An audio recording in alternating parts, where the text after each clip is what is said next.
अस्सलाम वालेकुम एवरीवन। आज के लेक्चर जो है हमारा थर्ड लेक्चर है ईसीजी के बारे में, जिसमें हम पी वेव के बारे में पढ़ेंगे और क्यू आर एस कम्प्लेक्स के बारे में पढ़ेंगे। नेक्स्ट लेक्चर जो होगा हमारा फोर्थ लेक्चर, उसमें हम टी वेव के बारे में पढ़ेंगे और some straight line inside of your ECG उसके बारे में पढ़ेंगे। ठीक है, चलिए स्टार्ट करते हैं। अच्छा, आर्टीरियल डिपोलराइजेशन एक्चुअली हमें क्या शो करता है? पी वेव की फॉर्मेशन को हमारे ईसीजी में जो हम देखते हैं, जो कि रेंडमली कुछ यूं होता है। इसमें पी वेव की फॉर्मेशन जो है, पी वेव की फॉर्मेशन मेनली हमेशा क्या शो करती है? Arterial depolarization. अब लेट सपोज आपके पी वेव में कोई मसला है, कोई ऊंच नीच आ जाती है, तो उससे आप क्या अखज़ करेंगे कि आर्टीरियल जो डिपोलराइजेशन हो रही है या आर्टियम की जो कंट्रैक्शन हो रही है, उसमें कोई ना कोई मसला है। अच्छा, व्हेन ऐसे नोड प्रोड्यूस करंट, जब ऐसे नोड से जो है हमारा करंट प्रोड्यूस हो जाता है, जो कि हमारे पास ये लोकेटेड है, ये पूरे आर्टियम में क्या हो जाता है? फैल जाता है। उसके फैलने के रिजल्ट में हमारे पास आर्टीरियल कंट्रैक्शन मेनली हो जाती है। डिपोलराइजेशन जो है वो रिकॉर्ड किया जाता है आपके बॉडी के सरफेस के ऊपर जो इलेक्ट्रोड्स पाए जाते हैं। डिफरेंट टाइप के इलेक्ट्रोड्स हैं हमारे पास, 12 मेनली, जो कि आगे लेक्चर में हम पढ़ेंगे। वो आपके बॉडी के ऊपर पाए जाते हैं और वो जो है रिकॉर्ड करते हैं इस आर्टीरियल डिपोलराइजेशन को। This electrical activity last for fraction of seconds. अब ये इलेक्ट्रिकल एक्टिविटीज़ जो कि आपके ऐसे नोड से निकल रही है और पूरे आर्ट्रियम में जो फैल रही है, ये फ्रैक्शन ऑफ सेकेंड्स के लिए होती है, मतलब मिली सेकेंड्स के लिए होती है, and is recorded as a P wave in the ECG. और ये इलेक्ट्रिकल एक्टिविटी अगर आप ईसीजी में देखेंगे तो in the form of P wave जो है आपको दिखाई देंगे। ठीक है, as we know that the SA node is located in the right आर्टियम। जैसे कि आपको पता है कि आपका ऐसे नोड जो है वो राइट आर्टियम में मौजूद होता है, तो आपका राइट आर्टियम जो है वो पहले उसमें डिपोलराइजेशन भी होगी और पहले उसमें कंट्रैक्शन भी पाई जाएगी। ठीक है, वो डिपोलराइज भी पहले होगा और उसमें जो है डिपोलराइजेशन पहले स्टार्ट भी होगी और पहले ख़त्म भी होगी, as compare to left atrium. Left atrium को करंट फास्ट सप्लाई करने के लिए दूसरे फाइबर्स जो है वो पाए जाते हैं, जो कि almost same to same time इसको डिपोलराइज करते हैं, लेकिन फिर भी आपका राइट आर्ट्रियम जो है वो पहले कंट्रैक्ट कर जाता है as compare to your left atrium. ठीक है, अच्छा, आपका पी वेव जो है उसको हम दो सेक्शंस में डिवाइड करते हैं। First this one section and second this one section. ये सेक्शन जो है, मतलब जो पहले वाला सेक्शन है, वो क्या इंडिकेट करता है? आपके राइट आर्ट्रियम को। और ये वाला जो सेक्शन है, जो लास्ट वाला सेक्शन है, ये क्या इंडिकेट करता है? आपके लेफ्ट आर्ट्रियम को। Once the atrium become depolarize, give a straight line that is. अच्छा, जैसे ही आपका आर्ट्रियम डिपोलराइज हो जाता है, ऐसी ईसीजी में एक स्ट्रेट लाइन जो है वो दिखाई देता है। अब ये स्ट्रेट लाइन जो है वो क्या शो करता है, ये हम आगे जाके पढ़ेंगे। ठीक है, अच्छा, ये वाला पोर्शन जो है आपका राइट आर्टियम शो करता है और ये वाला पोर्शन जो है आपका लेफ़्ट आर्टियम शो करता है। अब इससे आप ये भी अखज़ कर सकते हैं, बायोफिजिक्स वेव में कभी कभी ये भी शो होता है कि इस पोर्शन में जो है मसला होता है और ये पोर्शन जो है वो नॉर्मल होता है, जिससे आप ये इंडिकेट करेंगे कि आपके राइट आर्टियम में मसला है और लेफ़्ट आर्टियम जो है आपका नॉर्मल है। सेम टू सेम अगर इस पोर्शन में या इस चेम्बर में मसला हुआ तो आप ये अखज़ करेंगे कि लेफ़्ट आर्टियम जो है उसमें कोई पैथोलॉजी है और राइट आर्टियम जो है वो बिल्कुल सही सलामत है। ठीक है, अच्छा, नेक्स्ट पोर्शन जो हमारा आता है वो है an electrical poles and the ECG. अब जैसे ही आप ईसीजी को, अगर जैसे मैंने आइडियल ईसीजी से पहले ड्रा की,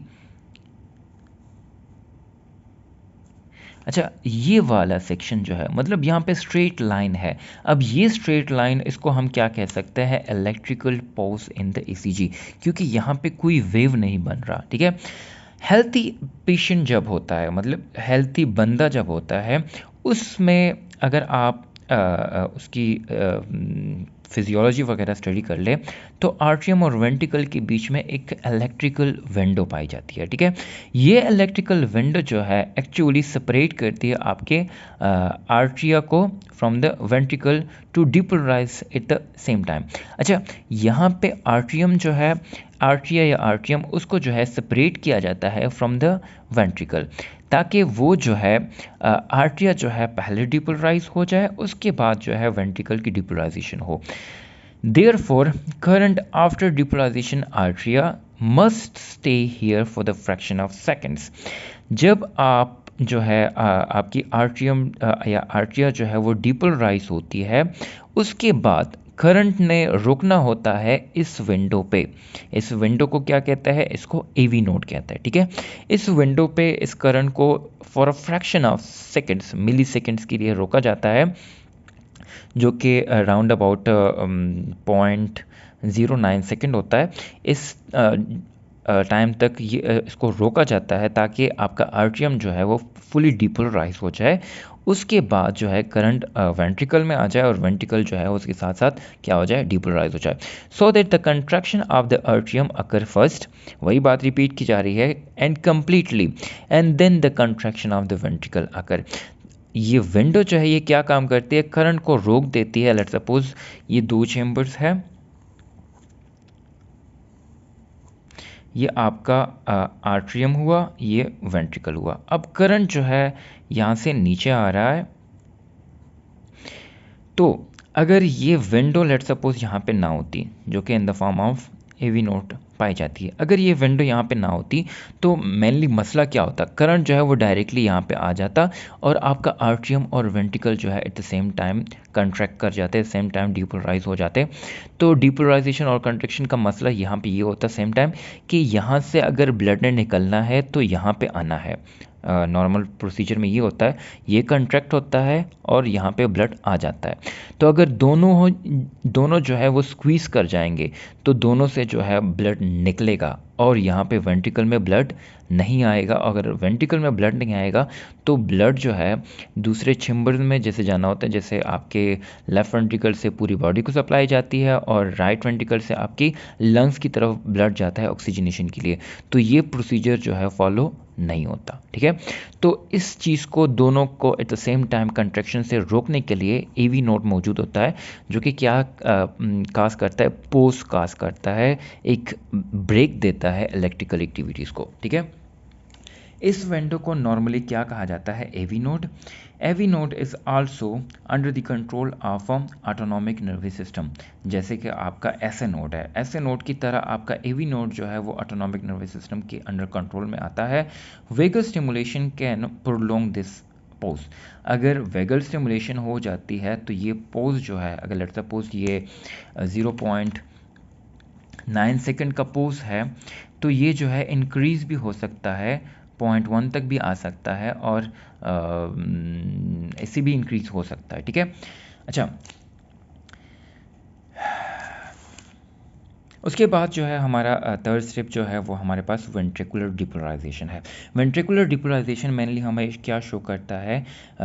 QRS कम्प्लेक्स की फॉर्मेशन। मतलब QRS कम्प्लेक्स जो हम ECG में देखते हैं, जैसे मैं यहाँ पे ड्रॉ कर लेता हूँ,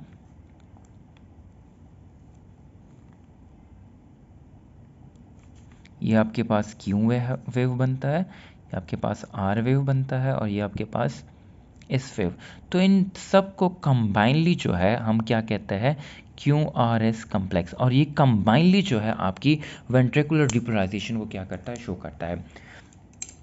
अच्छा, ventricular conducting system consist of 3 parts. अच्छा, अब आपके पूरे वेंट्रिकल का जो कंडक्टिंग सिस्टम है वो मेनली 3 हिस्सों पे या 3 पार्ट पे क्या है? मुश्तमिल है। उसमें पहला क्या आता है? बंडल ऑफ हिज आता है, दूसरा क्या आता है? बंडल ब्रांचेस आता है, तीसरा जो है वो टर्मिनल परकंजी फाइबर्स आते हैं, ठीक है।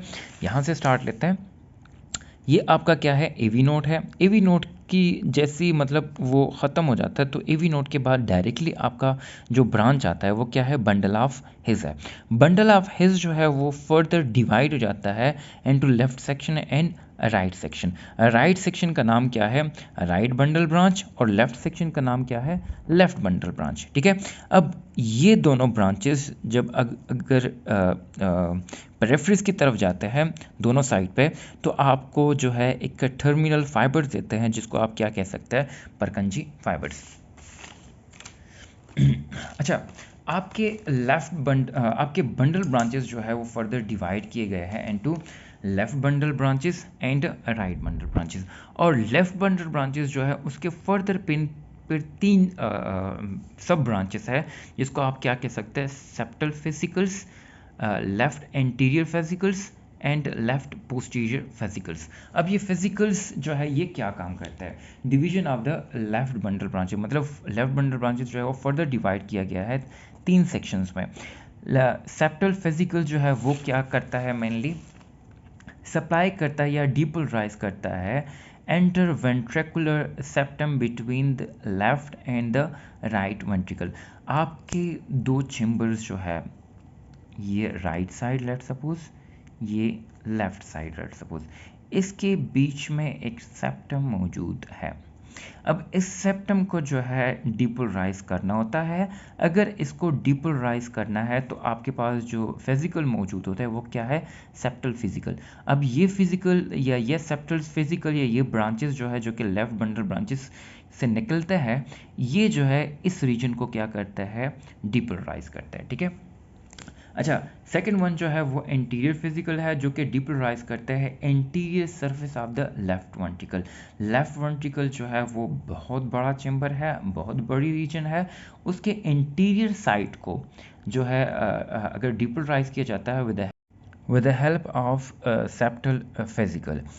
अच्छा, उसके एंटीरियर साइड को, मतलब आपके लेफ्ट वेंट्रिकल के एंटीरियर साइड को जो फिजिकल अगर डिपोलराइज करना होता है तो एंटीरियर फिजिकल जो है वो ये काम सर अंजाम देता है। ठीक है, अच्छा, आपके लेफ्ट वेंट्रिकल के पोस्टीरियर रीजन को अगर डिपोलराइज करना होता है तो पोस्टीरियर फिजिकल जो है ये काम सर अंजाम देते हैं। ठीक है, यहाँ पे मैंने आपके लिए ड्रॉ की है एक डायग्राम, जो कि पूरा आपके बंडल ऑफ हिस के बाद जो डिवीज़न है वो दिखाई गई है इसमें। अच्छा, यहाँ पे देखिए, बंडल ऑफ हिस जो है वो नीचे आता है, 2 ब्रांचेस में डिवाइड हो जाता है, आपके लेफ़्ट बंडल ब्रांच में और राइट बंडल ब्रांच में।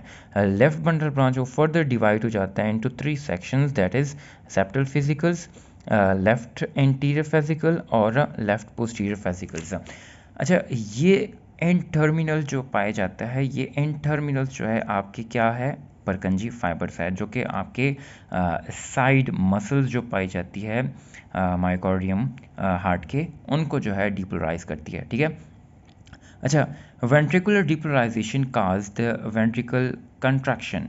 अच्छा, वेंट्रिकल कंट्रैक्शन जैसी हो जाती है तो ब्लड जो है वो पंप हो जाता है आपके पूरे बॉडी को। अच्छा, उसके बाद क्या होता है? This depolarization is marked an ECG as a QRS complex. ये डिपोलराइजेशन मतलब आपके पूरे वेंट्रिकल की डिपोलराइजेशन जो है मार्क हो रही है अगर ईसीजी में, तो in the form of QRS complex जो है वो शो करती है।